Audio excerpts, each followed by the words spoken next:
ప్రభు ఇర్మియాకు చెబుతున్న మాట ఇది. నిన్ను నియమిస్తున్నాను, నిన్ను ఏర్పాటు చేసుకున్నాను. ఇది దేవునికి అధికారపూర్వకమైన మాట.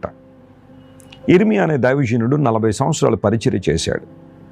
దేవుని ప్రజలకు మరియు దేవునికి మధ్యవర్తిగా ఇర్మియా దేవుని సేవలో కొనసాగాడు. ప్రభు మాటలు ప్రజలకి, ప్రజల మాటలు ప్రభువుకి తెలియచేస్తూ తన బాధ్యతను నెరవేర్చాడు. ఇర్మియాను దేవుడు బాల్యం నుండి ఏర్పాటు చేసుకున్నాడు. ఒక విశిష్టమైన పిలుపుతో ఇర్మియాను తన సేవకు పిలుచుకున్నాడు.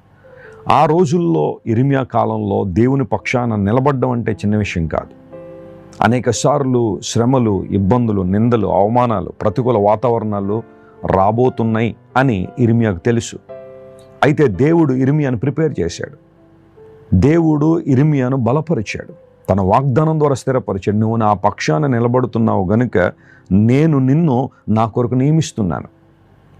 నువ్వు భయపడక నేను నీకు చెప్పే ప్రతి మాట నువ్వు చెప్పు, ప్రజలకు తెలియచేయి. నువ్వు భయపడద్దు.